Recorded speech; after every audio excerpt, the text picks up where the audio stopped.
katika ushirika. Walikuwa wanaamini kutopungukiwa, walikuwa wanashirikiana, lakini ili kanisa la Wanikolai wao wakaingiza ushirika mpaka wa wake. Wakashirikiana wanawake, wakavunja amri ya 6. Wakawa wanashirikiana, mambo mahovu mabaya yakashirikishwa. Kwa hiyo Mungu anajaribu kulisifu kanisa la Efeso kwamba liliyapinga mafundisho ya Wanikolai. Mungu analiambia kanisa la Efeso kwamba kwa kuwa unayachukia matendo ya Wanikolai kama mimi ninavyowachukia, anasema lakini unalo neno hili kwamba wayachukia matendo ya Wanikolai ambao na mimi nayachukia. Hata leo tuna watumishi ambao hawana matendo mazuri.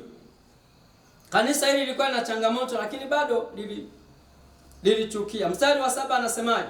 Anasema yeye aliye na sikio na alisikie neno hili ambao Roho ayaambia makanisa. Yeye ashindaye nitampa kula matunda ya mti wa uzima ulio katika bustani ya Mungu. Maana yake nini? Maana yake Mungu anatoa ahadi kwa kanisa la Efeso kwamba watapata chakula kinachotoka kwenye mikono yake. Anasema kitatoka kwenye bustani yake, kwenye bustani ya Mungu, ikiwa kanisa la Efeso litashinda. Lakini walikataa, wakakataa. Leo ukiingia Uturuki unatafuta mji wa Efeso hutaona. Sawa? Lakini ukiingia ukiingia unauliza kanisa linalofuata linaitwa Simina. Ukiingia Uturuki unauliza mji wa Simina, ni mji wa 3 katika ukubwa kwenye nchi ya Uturuki. Kwa sababu Simina ni kanisa lilitii kidogo kuliko Efeso. Efeso waligoma kusikia, wakajihesabia haki kwa sababu walikuwa wanafahamu, kwa sababu walikuwa na vipawa, kwa sababu kanisa lilikuwa na uchumi, walikuwa na idadi ya washirika, walikuwa na ufahamu mkubwa, walikuwa wanaweza kuwatambua mitume wa uongo na manabii wa uongo. Wakaziba masikio yao. Bwana Yesu akakiondoa kinara chao, likafutwa. Leo ukiingia kwenye mji hutauona mji wa Efeso, lakini pia hawezi kuona dalili kwamba liliwahi kuweko kanisa. Kwa hiyo nisikilize, namaliza kwa kufanyaje? Namaliza kwa kusema na wewe mtoto wa Mungu, usiposikia, maandiko yanasema katika Isaya ile sura ya 55 mstari wa 8 na 9 na 10 na 11, analifananisha neno lake na mvua. Anasema neno lake halitarudi bure, litafikisha matakwa. Kwa hiyo ukikataa tu itakupata. Lakini ni bora tubu, ni bora mgeukia Yesu. Anasema, analiambia kanisa la Efeso, analiambia nina neno juu yako, umeuacha upendo wa kwanza. Wewe ni shahidi wa maisha yako. Unajua jinsi gani ulipokuwa umeingia kanisani, ulivyokuwa unapenda ibada, ulivyokuwa unapenda semina, ulivyokuwa unapenda mikesha. Ulikuwa uwezi kupita kwenye kiwanja mahali kuna mkutano, lakini leo hii ukiona wenye mikutano unaona ni kelele. Ukiona mtu amevaa koro unaona ni wapiga dili wanatafuta sadaka. Lakini kumbuka, ulipokuwa umekuja kanisani, ulikuwa uwezi kupita kwenye kiwanja ambacho wanahubiri neno la Mungu. Ulikuwa ukilala bila kwenda mkesho, unaona kama umetenda dhambi.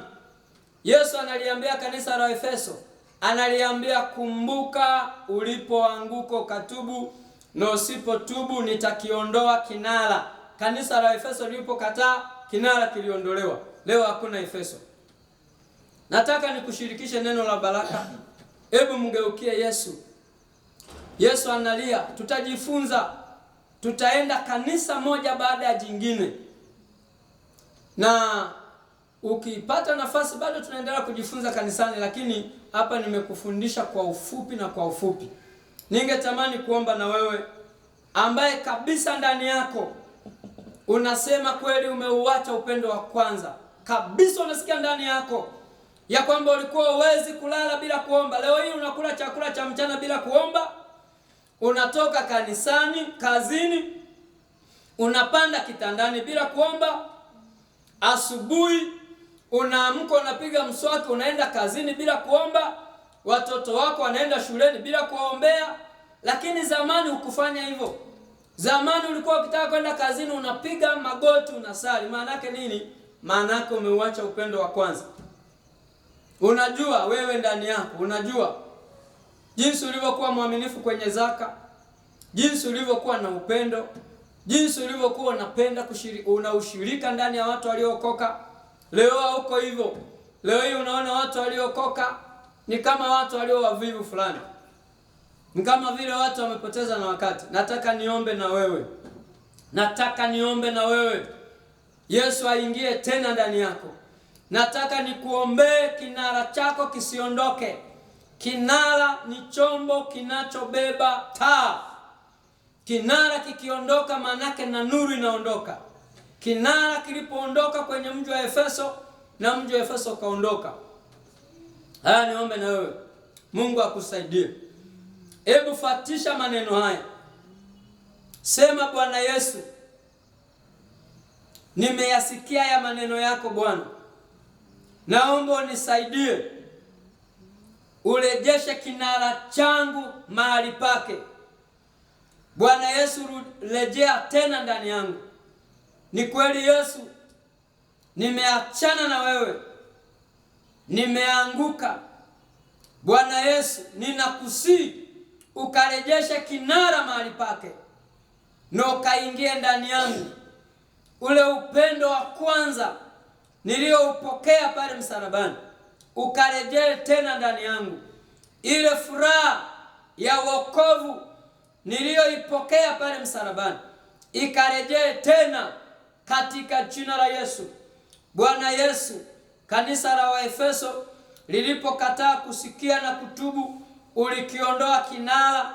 Hata leo hii hakuna Efeso wala hakuna dalili ya kwamba kanisa liliwahi kuweko mahali pale. Baba, ninakusihi usinifute mimi na kizazi changu. Usinifute Bwana. Bwana, usinifute. Kanisa lingine unasema utafuta jina lake kwenye kitabu cha uzima. Baba, ninakusihi kinara chake kikarejee mahali pake na upendo wa kwanza ukarejee ndani yangu. Asante Bwana Yesu kwa kunisamehe. Nami natubu kwa moyo wa dhati. Ninayoyakumbuka nisiyoyakumbuka. Ninakubali kurejea kupitia sauti hii. Katika jina la Yesu na katika damu ya Yesu. Amen. Mungu akubariki sana. Furahia. Nataka nikuombee sasa.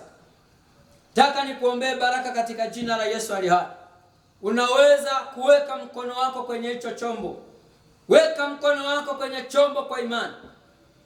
Yule aliyejitambulisha kwenye kanisa la Efeso kama Mungu aliyebeba nyota 7 kwenye mkono wake wa kuume na akiwa amesimama kwenye vinara 7 vya dhahabu, ninamwachilia sasa kwenye maisha yako kwa jina la Yesu na kwa damu ya mwana kondoo aliye hai. Mungu msaidie huyu aliyenifuatilia mwanzo hadi mwisho, na achilia neema, upendo wa kwanza ukarejee ndani yake. Kinara kikarejee mahali pake katika jina la Yesu. Neema ya kukupenda, neema ya wokovu ikawe ndani yake. Yesu, namfungua kutoka kwenye vifungo vya giza, kila aina ya mateso, roho za madeni, roho za umasikini, roho za mauti, roho za magonjwa, kila aina ya mapepo na vifungo vilivyomfunga vikatika kwa jina la Yesu aliye hai. Ninaruhusu neema yako imgushe Bwana, ukamfungue. Ikiwa yuko chuoni, ikiwa yuko shuleni, ikiwa yuko kazini au nyumbani, au Mungu ndio wakati ambao anatafuta ajira, mkono wako mguse na kumtendea muujiza na akapate ajira kwa jina la Yesu aliye hai. Baba, naita neema yako na si uponyaji. Baba, ukamponye kwa jina la Yesu. Ukamhurumie, ukamfungue yeye na kizazi chake. Usimfute kwenye uso wa watu walio hai kwa jina la Yesu Kristo wa Nazareti aliye hai. Neema yake ikaongezeke, ukuu wako ukaongezeke katika jina la Yesu. Na mbariki na uzao wake, nabariki biashara anayoifanya, nabariki kazi anayoifanya, nabariki utumishi anaofanya katika jina la Yesu na katika damu ya mwana kondoo. Yesu, umeahidi katika neno lako ya kwamba atubuye na yeye anayeshinda, anayesikia, utampa kura matunda ya mti wa uzima yaliyopandwa kwenye bustani yako kwa jina la Yesu. Chakula kinachotoka kwenye mikono ya Mungu ikawe haki yake, asipungukiwe kwa njia yoyote, katika jina la Yesu na katika damu ya Yesu. Amen. Shalom, shalom.